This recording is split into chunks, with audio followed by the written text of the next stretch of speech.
Uma boa noite a todos, sejam todos bem-vindos a mais um sábado de reflexão com Emmanuel. Que a paz de Jesus esteja com todos nós. Boa noite, Duda. Boa noite, André. Boa noite a todos. Sejam todos muito bem-vindos a esse momento que o Centro Espírita Luiz Gonzaga dos Luminares proporciona a todos nós. Que a paz de Jesus esteja presente no lar de cada um de vocês, que Ele esteja aqui iluminando o nosso encontro de hoje. André, qual que é o seu versículo que Emmanuel vai escolher para embasar a nossa reflexão aqui nessa noite? Emmanuel seleciona uma fala de Jesus que se encontra no Evangelho de João, capítulo 14, no último versículo, versículo de número 31. Levantai-vos, vamos-nos daqui. Duda, o que Emmanuel explica a respeito desse chamamento de Jesus? Bom, André, nesse capítulo, Emmanuel vai nos lembrar de alguns sofrimentos, vividos por Jesus. Então, ele vai trazer essa comparação em como estamos esperando que seja a nossa glória, no reino de Deus, e onde temos buscado, então, essa glória. Então, ele vai nos relembrar, que Jesus, ao se entregar, para o soldado, ele se levantou serenamente, se entregou para ser dilacerado até a morte na cruz. Ele não pilotou, calmamente ele se apresentou. E assim sabemos que foi o caminho que o levou ao reencontro com o Pai. Mas Emmanuel hoje chama a nossa atenção para esses sofrimentos vividos por Jesus. Até a chegada na cruz, não relevemos como esse caminho transitório entre a terra e o retorno aos céus foi doloroso, mas ele estava erguido para buscar a sua glória suprema.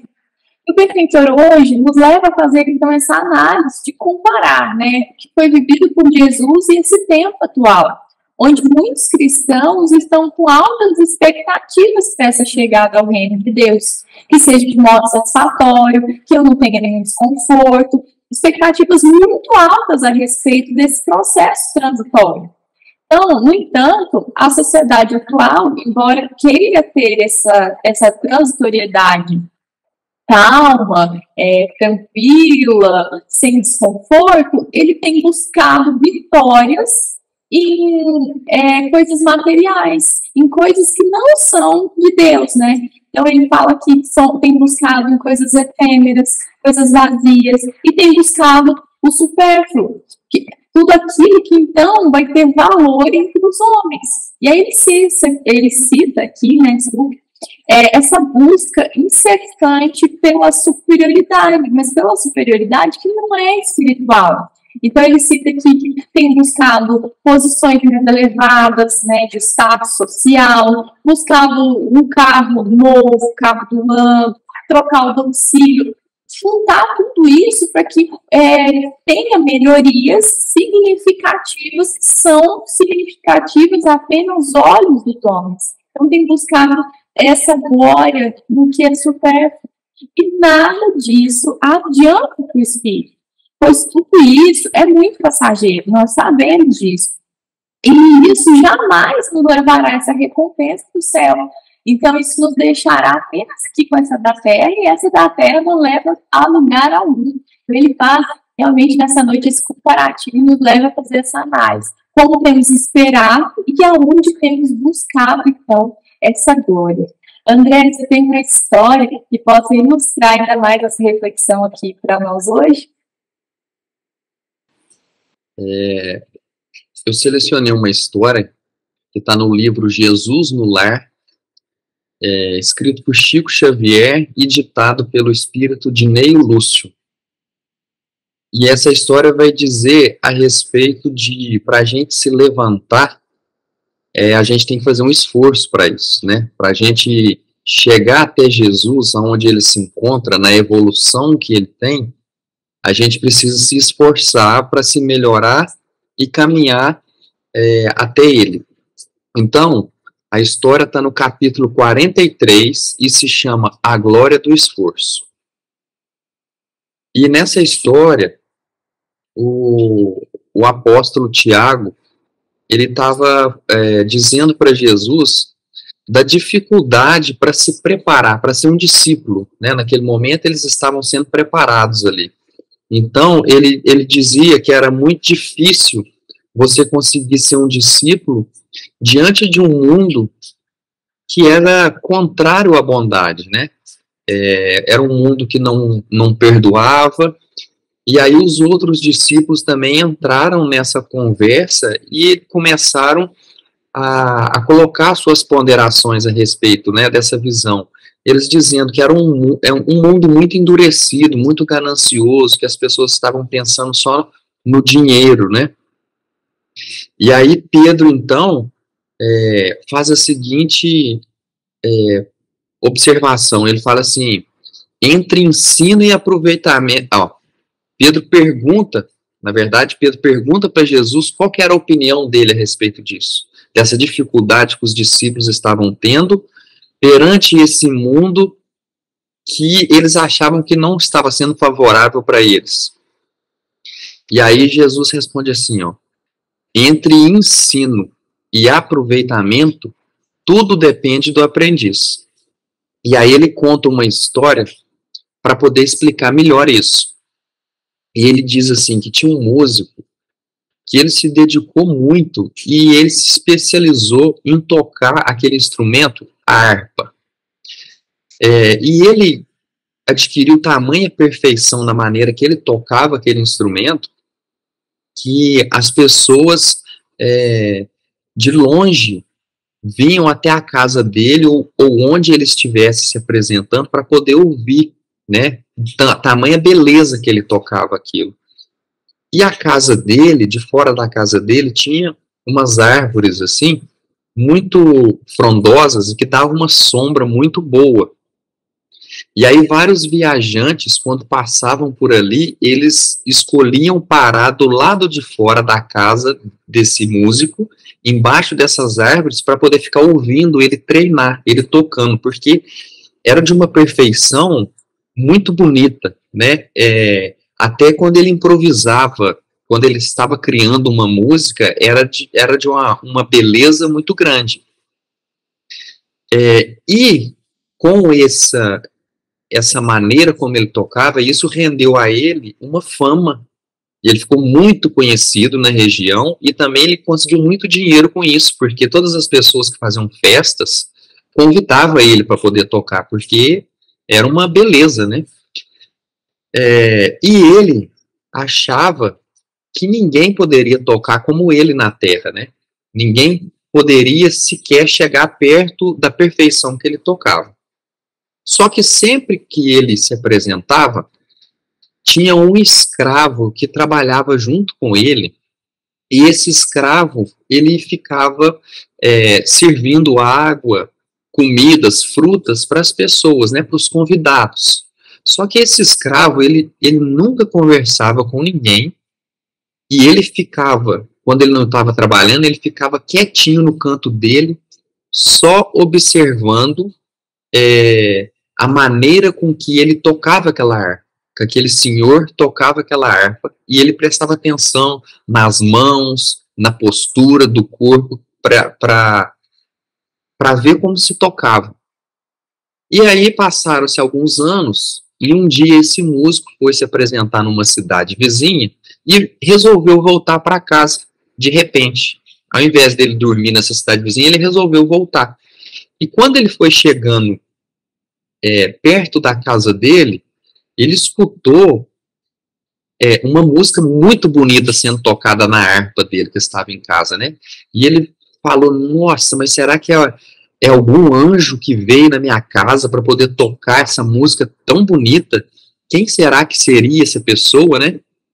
E aí ele ficou muito emocionado, porque realmente ele pensou assim, nossa, mas isso é um artista muito superior do que eu sou, né? Ele deve ser uma coisa dos céus que veio. Só que quando ele abriu a porta, ele percebeu que era o escravo dele que estava tocando. Porque o escravo dele utilizou dos minutos, né, dos momentos que ele tinha, e ele percebeu que o senhor não estava em casa, então ele poderia praticar sem sem perturbar os ouvidos daquele músico tão eficiente, que ele começou a praticar, né? E como ele observava um músico tocar, ele lembrava daquilo e treinava. E aí, esse músico, então, ele pegou e concedeu a liberdade para esse escravo, para que esse escravo se tornasse um músico.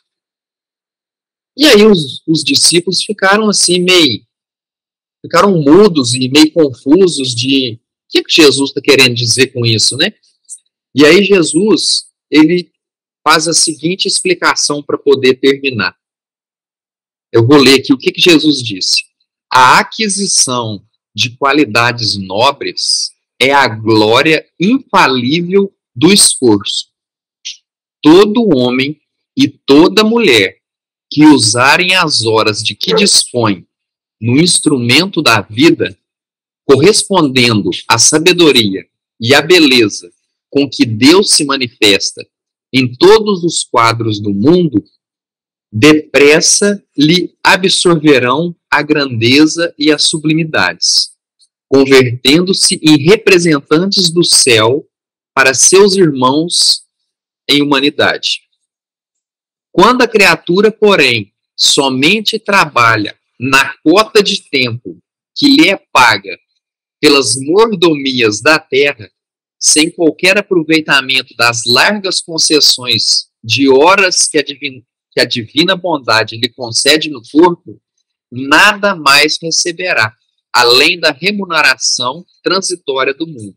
Então Jesus está dizendo assim, quando você se esforça, além daquele tempo que você destina para poder fazer tarefas terrenas, digamos assim, aqui vamos utilizar o exemplo do músico. Então o músico, ele vai e ele faz aulas de piano 2 vezes por semana, 1 hora por aula. Se ele se dedica ao piano apenas a esse tempo de aula, esse esforço dele não vai ser o suficiente dele adquirir uma maneira de tocar tão bela como esse músico aqui tocava e como esse escravo conseguiu tocar, porque demanda um esforço, demanda um algo a mais. Então, na tarefa de querermos nos tornar pessoas melhores, seguidores do Cristo, não basta só aquele momento que estivermos dentro da casa espírita, do templo religioso, onde quer que a gente esteja. É preciso que a gente, no nosso dia a dia, no nosso cotidiano, na convivência com as outras pessoas que não sejam naquele lugar que destinamos a trabalhar ou a frequentar, que nós agimos como seguidores do Cristo. Duda, qual que é o trecho que você selecionou para nós hoje? Bom, André, selecionei para nós, então, um trecho que Emmanuel conclui dizendo assim: existem inúmeros cristãos aguardando a possibilidade da viagem sobre as almofadas de luxo dos menores todos, né? Bem que você trouxe aí nessa história para nós, né? Então, como o Emmanuel trouxe aqui hoje, né, o mundo atual, né, tem esperado agora, sem esforço. Então, Emmanuel hoje, relembrando esse sofrimento que o mestre passou, é possível perceber que não há a possibilidade que esse caminho seja percorrido sobre as almofadas de luxo. Isso é impossível, porque nem mesmo o mestre teve, né, a sua pena reduzida, sua dificuldade diminuída. Então, nesse pensamento distorcido da realidade divina, Jesus já sabia o que estava por vir. E aí, no versículo 30 desse mesmo capítulo, ele diz assim, que o príncipe deste mundo está para vir e nada tinha dele. Por isso, ele nos faz esse convite: levantai-vos, vamos daqui. Ou seja, para que nós trabalhemos, para que a gente possa sair daqui, porque aqui não terá mais dele, né? Não será seguido, né, no futuro, todos os seus princípios. Então, nós temos que nos esforçar para que a gente possa acompanhá-lo. Porque ele deixa esse convite, e ainda nesse capítulo ele diz: que para dedicarmos o nosso tempo para percorrer esse caminho, porque Ele é o caminho, a verdade e a vida. Então, Ele nos deixa esse caminho, não só nos ensinou o caminho, mas também faz o convite e nos alerta, né, que essas coisas do mundo nada tem dele. Então, precisamos seguir, percorrer o caminho que Ele nos deixou, né? Ele foi esse caminho. Né? Jesus foi muito misericordioso, passou por todas as dificuldades, sem mesmo precisar, para que ele teve toda essa oportunidade de nos deixar muito exemplo, né? Jesus não só palestrou e ensinou, mas ele viveu, ele viveu verdadeiramente o Evangelho. E é isso que ele quer que nós façamos, que nós vivemos o Evangelho verdadeiramente, como o André trouxe aqui hoje, para além dos tempos. Para além dos tempos, porque se a gente pensar em quantos anos nós temos aqui na Terra, e quantas vezes nós vamos ao templo, é cerca de 1 hora, uma vez na semana. Isso é muito pequeno, é impossível que nós consigamos absorver o que precisa. E para além, né, a gente não pode ficar só com a teoria, a gente pode absorver lá, mas viver aqui fora, porque lá muitas vezes nós estamos sentados, estamos em silêncio, aprendendo. Não é impossível, não há tantas possibilidades de praticar. E aqui fora é o nosso convite diário de praticar todos os ensinos do Evangelho. Então, espero vocês semana que vem, pra gente continuarmos aí enriquecendo nossos conhecimentos que Emmanuel traz para nós as reflexões. Semana que vem, no capítulo 85, se chama Testemunho. Respondendo-lhes Jesus, disse isso de ti mesmo ou foram outros que te disseram de mim? Esse versículo está presente no Evangelho de João também, no capítulo 18, versículo 3. Espero vocês na semana que vem. Desejo uma semana muito abençoada e de muito aprendizado a todos vocês. Fiquem em paz. Essa foi uma mensagem do Centro Espírita Luiz Gonzaga de Luminares. Até sábado que vem a todos e que assim seja.